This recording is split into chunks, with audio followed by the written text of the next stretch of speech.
Border सिर्फ एक movie नहीं है, बॉर्डर एक याद है। और जब बॉर्डर 2 जैसे प्रोजेक्ट के साथ किसी नई एक्टर का नाम जुड़ता है ना, तो एक्साइटमेंट के साथ एक नेचुरल सा डाउट भी आ जाता है। इस बार वो नाम है आहान शेट्टी का। और सवाल ये नहीं है कि आहान शेट्टी बॉर्डर 2 में अच्छे लगेंगे या नहीं। असली सवाल ये है कि अब बॉर्डर 2 में आहान शेट्टी का करियर बना देगी या फिर लोग बोलेंगे कि ये बस एक ओवरहाइप कास्टिंग थी। आज इस वीडियो में हम बिना हिट, बिना फैन बॉय बने, सिंपल और ऑनेस्ट तरीके से ये समझने की कोशिश करेंगे क्या सच में आहान शेट्टी ओवरहाइप एक्टर है या कुछ हो। तो चलो स्टार्ट करते हैं वीडियो। देखो, आहान शेट्टी के करियर के साथ एक अजीब सी प्रॉब्लम रही है। उनके पास चीजों की कोई कमी कभी नहीं थी। स्ट्रॉन्ग बॉडी थी, एक्शन लुक थी और साथ में उनका कॉन्फिडेंस और एक पावरफुल सरनेम भी था। और ये सब उनको स्टार्टिंग से मिला। उनका डेब्यू किसी भी छोटी फिल्म से नहीं हुआ। लॉन्च बड़ा था, एक्सपेक्टेशन हैवी थी, लेकिन डेब्यू के बाद जो सबसे बड़ा क्वेश्चन रह गया वो ये था,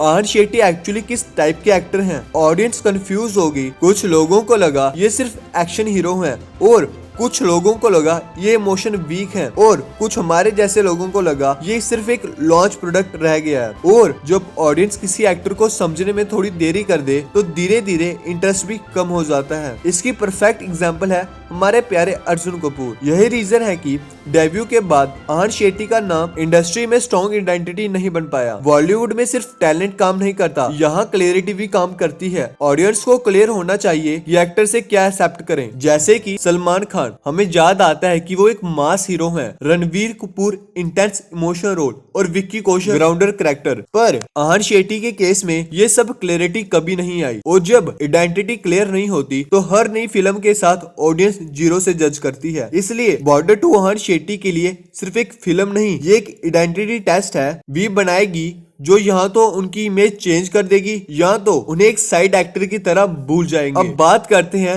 बॉर्डर 2 पे, क्योंकि बॉर्डर 2 को थोड़ा समझना जरूरी है। बॉर्डर एक नॉर्मल फ्रेंचाइज नहीं है। इस फिल्म के साथ पहले ही देशभक्ति, इमोशन, बहुत सारी चीजें जुड़ी हुई हैं। इस फिल्म के साथ और सारी चीजें लाइक सैक्रिफाइस, पेन और इमोशन जुड़े हुए हैं। लेकिन मेन बात, बॉर्डर की ऑडियंस सिर्फ एंटरटेनमेंट के लिए थिएटर नहीं जाती, वो रिस्पेक्ट के साथ जाती है। और इसी वजह से बॉर्डर जैसी फिल्म में एक्टिंग का लेवल ऑटोमेटिकली हाई हो जाता है। यहाँ सिर्फ डायलॉग डिलीवरी काम नहीं करती, यहाँ आंखों का सच दिखाना पड़ता है। और यहीं पर प्रेशर शुरू होता है, क्योंकि बॉर्डर 2 में अगर परफॉर्मेंस थोड़ी सी भी आर्टिफिशियल लगी तो ऑडियंस तुरंत रिजेक्ट कर देगी। अब बात करते हैं टर्निंग पॉइंट और ओवरहाइप के बीच का फर्क, क्योंकि ये बात समझना जरूरी है। क्योंकि टर्निंग पॉइंट तब होता है जब फिल्म के बाद लोग ये बोलें इस एक्टर को और चांस मिलना चाहिए। ओवरहाइप तब होता है जब लोग बोलें फिल्म अच्छी थी पर एक्टर याद नहीं रहा। बॉर्डर 2 में आहान शेट्टी के लिए एक ऐसी सिचुएशन है जहां एक्सक्यूज नहीं चलेंगे। बड़ा बैनर है, बड़ी फिल्म है और एक्सपेक्टेशन भी उतनी ही बड़ी है। इस बार सिर्फ बॉडी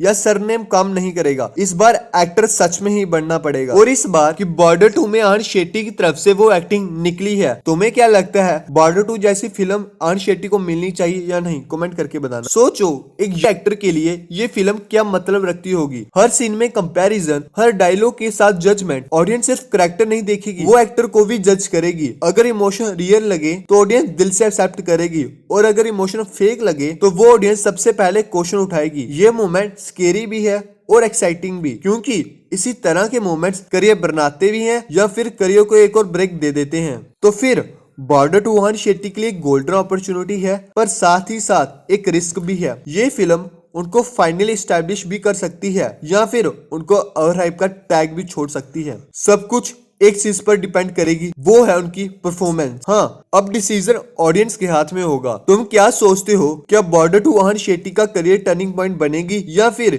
ये भी सिर्फ एक हाइप बन के रह जाएगी? कमेंट में होनेस्टली लिखना, टर्निंग पॉइंट है या ओवरहाइप। मिलता हूँ नेक्स्ट वीडियो में। Thanks for watching, bye bye.